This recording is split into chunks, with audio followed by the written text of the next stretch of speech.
مطابق اور آپ کے ویورز کی کچھ ای میلز شامل کرتے ہیں. ایک ای میل آئی, انہوں نے کہا مجھے ڈر ہے کہ جواب میں آپ بے عزتی کریں گے, لیکن وہ جاننا چاہتے ہیں کہ آپ کا ایریا آف ایکسپرٹیز کیا ہے. وہ کہتے ہیں مذہب کے اوپر بھی آپ بات کرتے ہیں, اکانومی پہ بھی بات کرتے ہیں, سوشل بیہیویئر پہ بھی. نہیں, یہ اس طرح کہ یہ جنرل باتیں ہیں, معمول کی بات. اکنامکس میں میرا بیک گراؤنڈ ہے, ٹھیک ہے. مذہب میں مسلمان ہوں اور مجھے اسلام کے علاوہ دیگر مذاہب کے بارے میں بھی دلچسپی, ہسٹری, یہ تو جنرل میرا پروفیشن ایسا ہے نا. دیکھیں بات سنیں, ہمارا پرابلم کیا ہے. میرا پیشہ ہے پڑھنا لکھنا. لکھنے کے لیے پڑھنا بہت ضروری ہے. یہ بالکل ایسی ہے جیسے آپ کے گھر کا اگر جو ٹینک ہے اوپر وہ خالی ہوگا تو نیچے پانی نہیں آئے گا. اگر میں بے شمار پڑھتا نہیں تو میں لکھ نہیں سکتا.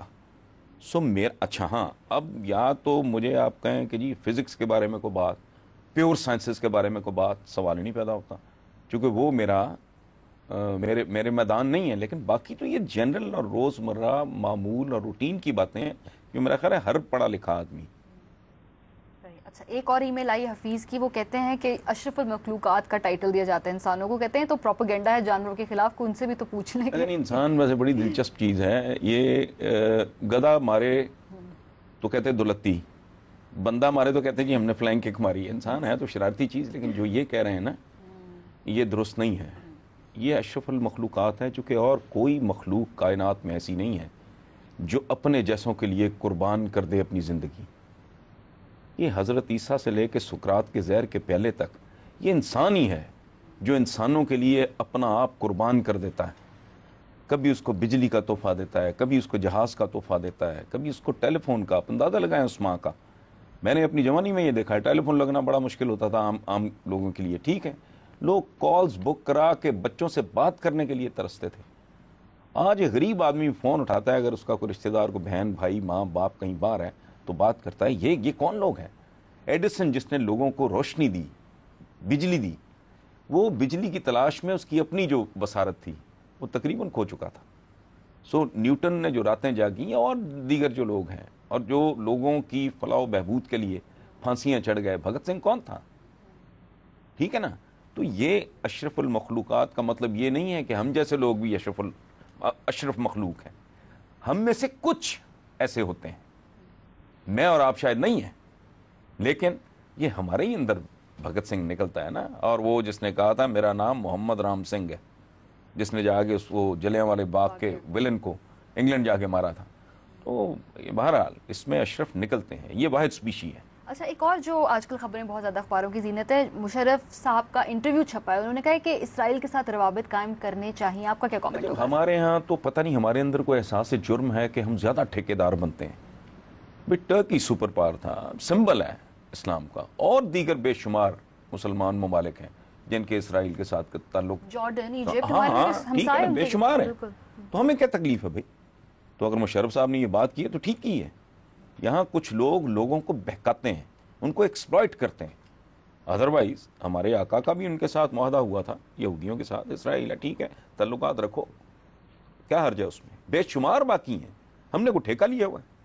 اچھا, بہت زیادہ انٹرسٹنگ ڈیٹیل سامنے آ رہی ہے ایبٹ آباد کمیشن میں. اسامہ بن لادن کی جو وہاں کہتے ہیں کہ ان کی ڈائری تھی اور وہاں پہ کچھ ریکارڈز میں ہے کہ وہاں پٹواری نے بھی 50,000 روپے رشوت لے لی جو کمپاؤنڈ بننا تھا اس کا نقشہ پروف کرنے کے لیے. تو یعنی ہمارے پٹواری نے اسامہ کو بھی نہیں چھوڑا. بالکل ٹھیک ہے نا. وہ تو ایوب خان صاحب بھی کہتے تھے کہ پٹواری کے سامنے. ہاں سارا ملک امیر محمد خان کے بارے میں مشہور ہے کہ انہوں نے کہا کہ میں تو پتہ نہیں گورنر رہتا ہوں نہیں رہتا, پٹواری نے تو پٹواری رہنا ہے, تو اس کا منہ بند رکھو, اس کا پیٹ بھرا رکھو. تو یہی کلچر ہے ہمارا. حسن صاحب دیکھیں ابھی ڈالر کی قیمت 90 سے بھی اوپر چلی گئی ہے, اور وہاں پر ایک بات میں بھول گیا تھا جب اسرائیل کے ساتھ تعلقات کے حوالے سے. دیکھیں اگر ہم ہندوؤں کے ساتھ, ہندوستان کے ساتھ اچھے عمدہ تعلقات کی بات کرتے ہیں, اور قائد اعظم نے یہ کہا تھا کہ ایسا تعلق ہوگا پاکستان اور انڈیا کا جیسے کینیڈا اور امریکہ کا, ٹھیک. تو بھائی یہودی تو اہل کتاب ہیں, ایران میں بے شمار بستے ہیں. تو اس لیے اچھا اب آئیں ڈالر کی طرف. ڈالر نہیں بڑھ رہا, روپیہ کم ہو رہا ہے. کسی نے کہا کہ یہ 6 انچ کی لکیر ہے, اس کو ہاتھ لگائے بغیر چھوٹا کرو. اس نے کہا یہ 7 انچ کی ہے, لو یہ چھوٹی ہو گئی. سمجھ گئے ہو نا. ڈالر بیچارہ تو وہ تو خود کرائسس میں ہے. اصل میں روپیہ جو ہے نا آپ کا پیارا سا پاک روپی, یہ ایسے جیسے جون جولائی میں برف کا ٹکڑا آپ سڑک پہ پھینک دیں تو وہ ایویپوریٹ پگھلنا شروع ہو جاتا ہے.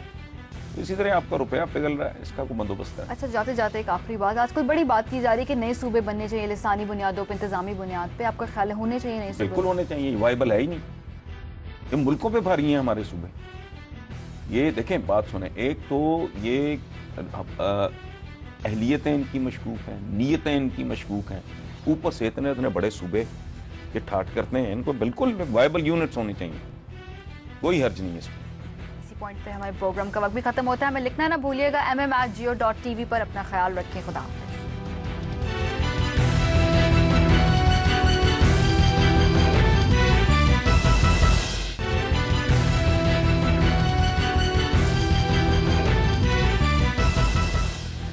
ویلکم بیک ٹو میرے مطابق۔ حسن صاحب، ہم نے پچھلے ہفتے دوہری شہریت کے قانون کے حوالے سے بات کی تھی، آپ نے کہا تھا ایسے ایسے دوہری ولدیت، لوگ بڑے ناراض ہوئے ہیں اس بات پہ۔ نہیں، میں تو سچی بات ہے، میرے لیے تو یہ بڑی تکلیف میں بات ہے، چونکہ یہ کمیونیکیشن کا ہم جلدی ٹچ اینڈ گو کرتے ہیں نا، پوری بات تفصیل سے نہیں کرتے، پروگرام کی ہماری ٹائم ہی بڑا لمیٹڈ ہوتا ہے۔ یہ بات میں نے کی تھی ایک مخصوص حوالے سے کہ جو لوگ اقتدار اور عوام کی نمائندگی ان کو زیب نہیں دیتا، باقی ایکسپیٹ تو ہماری جند جان ہے، ہماری ریڑھ کی ہڈی ہیں یہ لوگ۔ میرے اپنے ان لاز امریکہ میں سیٹلڈ ہیں، ہم 6 بہن بھائی ہیں، 3 بہنیں میری باہر ہیں۔ میں اس طرح کی بات ان کے بارے میں تو سوچ نہیں سکتا۔ اور دیکھیں سن 2011 میں $11.2 بلین جو آپ کے غیر ملکی زر مبادلہ کے ذخائر کا 67% ہے اور موجودہ بجٹ کا 34% ہے، تو وہ بیسیکلی جو ہمارے ہاں جو بیرون ملک پاکستانی ہیں، انہوں نے تو اس ملک کو اپنے کندھوں پہ اٹھایا ہوا ہے پریکٹیکلی۔ یہاں ایک بات میں اور ایڈ کر دوں، اس ملک کے حکمرانوں کو تو خیر اگلے الیکشن سے آگے یہ سوچتے ہی نہیں، یہ بتدریج کم ہوتا جائے گا، یہ بڑا خطرناک ہے، چونکہ جن کے پیرنٹس تھے یہاں وہ اپنے ماں باپ کے لیے، بہن بھائیوں کے لیے کرتے تھے، اب ان کی اولادیں وہاں جوان ہو گئی ہیں، ان کا کوئی رشتہ پیچھے ایسا نہیں ہوگا جس کے لیے وہ پیسے بھیجا کریں گے۔ سو اس ملک کے حکمرانوں کو سوچنا چاہیے، اور اگر میرے بہن بھائیوں نے اس پہ وہ ہرٹ ہوئے ہیں تو میں معذرت خواہ ہوں، میں نے تو اپنی مثال دی ہے نا، میری تو اپنی فیملی باہر ہے بھائی۔ اچھا، دوسری بات ہم نے اس کی تھی یہ سود کے حوالے سے، اس پہ بھی لوگوں کے اعتراضات ہیں۔ نہیں، اس میں اعتراض پتہ نہیں آئے، اس میں اعتراض والی کون سی بات ہے؟ میں نے تو بیسیکلی یہ کہا کہ دیکھیں سود کروڑ ہا کس شکلوں میں ہمیں چپکا ہوا ہے۔ ایک اگر بل آتا ہے بجلی کا، میں نے یہی مثال دی تھی نا کہ اس میں ڈیو ڈیٹ پہ اتنے پیسے، اس کے بعد جو ہے وہ کیا ہے، اب کریڈٹ کارڈ ہے۔ اب تو لوگ کئی جگہ پہ کیش ایکسیپٹ ہی نہیں کرتے، جو لا اینڈ آرڈر کا حال ہے، اب کیش لے کے نکلتے نہیں ہوئی، اب کریڈٹ کارڈ ہوتا ہے۔ کہنے کا مقصد یہ تھا کہ اگر مٹھی بھر یہودیوں نے مالیاتی نظام پوری دنیا پہ اپنا مسلط کیا ہوا ہے، تو مسلمانوں کو اس پوزیشن پہ آنا چاہیے کہ یہ اپنا مالیاتی نظام جو انسان دوست ہے، سودی نہیں ہے اور انسان دشمن نہیں ہے۔ سو سود کی وکالت تو مسلمان تو دور کی بات ہے، اچھا انسان بھی ظاہر ہے سود کی وکالت تو نہیں کر سکتا۔ لیکن حسن صاحب، آپ سمجھتے ہیں نا کہ ایک تو ہم باشعور اور غیور قوم بھی ہے، پھر جذبہ ایمانی سے بھی لگ پڑتے ہیں، بڑے مسئلے ہو جاتے ہیں۔ اچھا نہیں، جذبہ ایمانی جو ہوائی چیز لوگوں نے سمجھا ہوا ہے، جذبہ ایمانی دیکھیں کیا ہے، اوپر سے ایٹم بم آئے، نیچے 10 لاکھ جذبہ ایمانی کھڑا ہوگا، کیا بنے گا اس کا؟ جذبہ ایمانی کوئی ہوائی چیز نہیں ہے، کوئی ایبسٹریکٹ چیز نہیں ہے، ایمان ہے نا۔ ایمان کیا ہے، اس کا منبع کیا ہے، سرچشمہ کیا ہے؟ قرآن میں 700 سے زیادہ آیات کا تعلق براہ راست ہے تفکر، تدبر، غور و فکر کے ساتھ، اس کائنات پہ اس کو کانکر کرنا، اس کو ڈسکور کرنا، اس کو سمجھنا، اللہ پاک کی پہیلیوں کو، یہ ہے میسج۔ اگر آپ اس کو سمجھیں گے اور اس پہ عمل کریں گے تو وہ ہے دراصل جذبہ ایمانی، نیری بڑکیں نہیں۔ یہ ٹائر جلا کے جذبہ ایمانی کا اظہار نہیں ہوتا۔ آیا نا ڈرون، کیا جذبہ ایمانی؟ اسپین میں کدھر گیا جذبہ ایمانی؟ ڈھاکہ فال ہوا، کدھر گیا جذبہ ایمانی؟ ٹھیک ہے نا، بے شمار جگہوں پہ ہزیمتیں اور شکستیں جو ہیں وہ یہ ہے کہ یہ خالی خولی کام نہیں ہے بھائی، یہ عمل کا نام ہے۔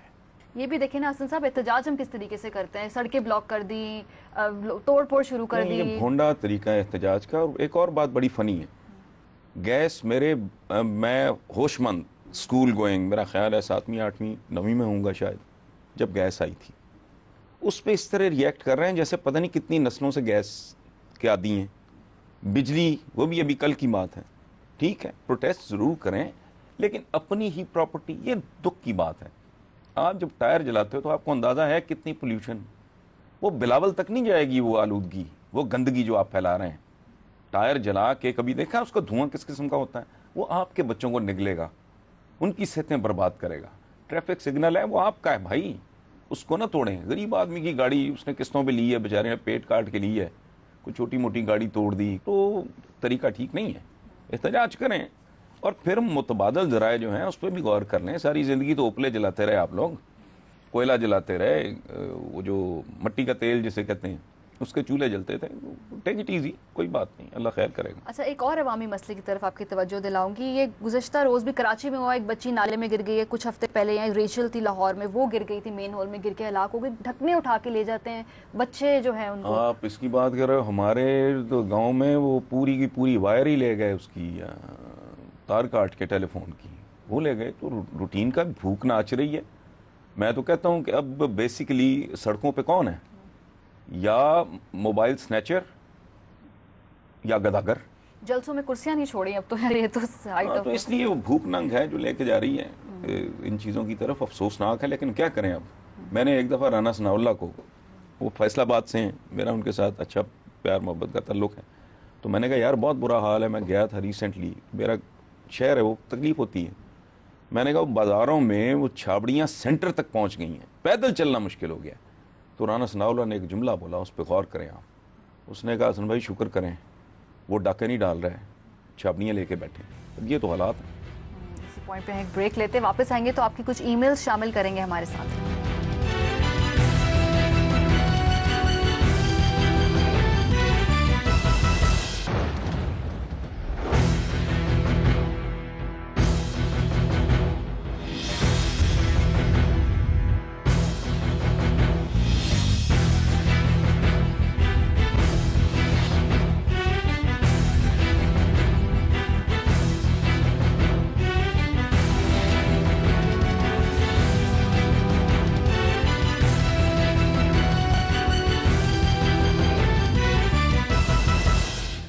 السلام علیکم. اتوار کے روز حسن نثار کے ساتھ آپ دیکھ رہے ہیں میرے مطابق. میں ہوں ماریہ میمن. ملک کی موجودہ سیاسی صورتحال اور خاص خبروں پہ ہم حسن صاحب کا تجزیہ لیتے ہیں. حسن صاحب، میرا خیال ہے آصف علی زرداری صاحب کا کل کے انٹرویو سے اگر آغاز کیا جائے آج کی گفتگو کا، کس طرح دیکھتے ہیں؟ مجھے تو لگا جیسے بطور ایک اسٹیٹسمین ایک اچھا انٹرویو تھا. آپ کا کیا ویو ہے اس کا؟ زرداری صاحب نے چپ کا 8 پیرا روزہ کھولا ہے اور عمدہ افطاری ہوئی ہے ان کی. ان کو زیادہ میڈیا پہ نا زیادہ ایکسپوجر کی ضرورت ہے، بہت گریسفل طریقے سے. ان کے بارے میں جس کی اپنی کوئی اوقات اور حیثیت نہیں، وہ بھی جس کا جی چاہے منہ اٹھا کے پریزیڈنٹ کے بارے میں بدزبانی، لونڈے لپاٹے ٹائپ بھی جو ان کی بیٹے کی عمروں کے ہیں، وہ بھی بیہودہ باتیں کرنے سے باز نہیں آتے.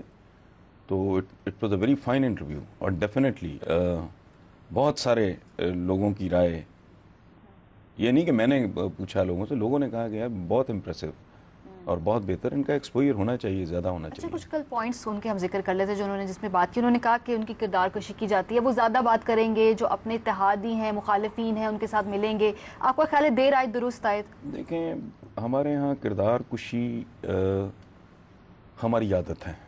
بد کردار آدمی بھی جو خود بدنام ترین اور بد کردار ترین لوگ ہیں، وہ بھی کیریکٹر اسیسنیشن سے باز نہیں آتے. یہی سلسلہ نیٹ ویٹ پہ بھی میں دیکھتا ہوں، خود پردے کے پیچھے چھپ کے کیریکٹر اسیسنیشن کرنا بالکل ایسے ہی ہے جیسے غیبت یہی ہے نا، مردہ بھائی کا گوشت کھانے کے مترادف. لیکن یہ کیریکٹر لیس لوگوں کا کام ہے. اور ہمارے یہاں پولیٹیشینز تو ایک دوسرے پہ الزام تراشی. اس میں ڈیفینیٹلی زرداری صاحب کا بہت باوقار رویہ، انہوں نے کبھی کسی کے بارے میں.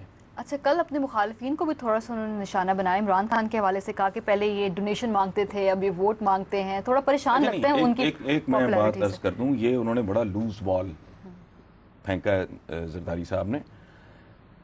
عمران نے اربوں روپے کی ڈونیشنز کے ساتھ انصاف کیا ہے، ٹھیک ہے.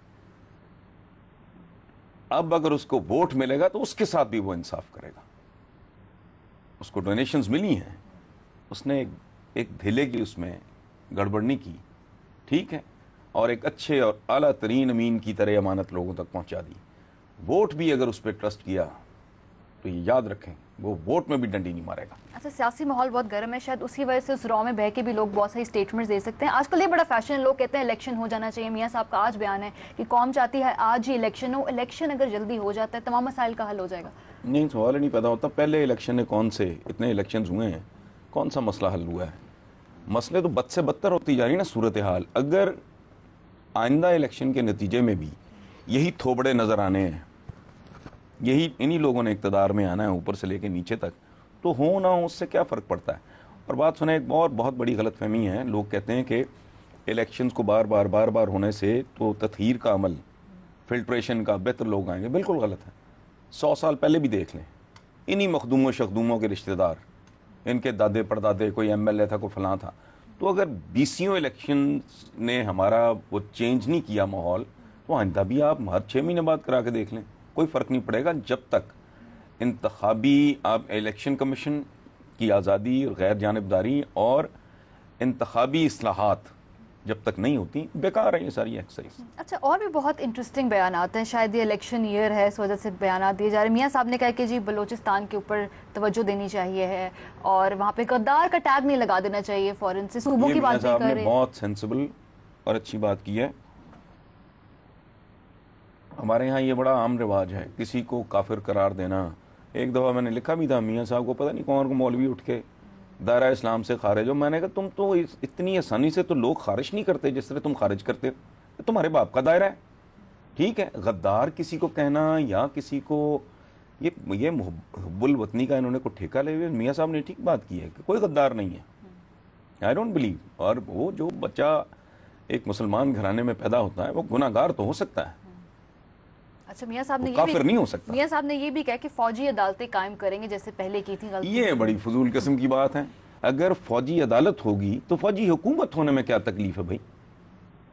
ایک کامن سینس کی بات ہے نا. عدالت از دی الٹیمیٹ. کسی بھی ملک کا اصل چہرہ ہوتا ہے اس کا نظام عدل اور انصاف. اگر فوجی عدالت ہے تو پھر فوجی حکومت بھی ہونی چاہیے. سارے کام فوجی کریں, پھر ان کے حوالے کریں, فوجی کریں, آپ جدہ بیٹھیں. اسی پوائنٹ پہ ہم بریک پر جاتے ہیں, اور جب واپس آئیں گے تو دوہری شہریت اور سود اور بینکاری کے حوالے سے جو ہم نے پچھلے ہفتے گفتگو کی تھی اس پہ کچھ اعتراضات آئے ہیں لوگوں کے, اس پہ بات کریں گے ہمارے ساتھ.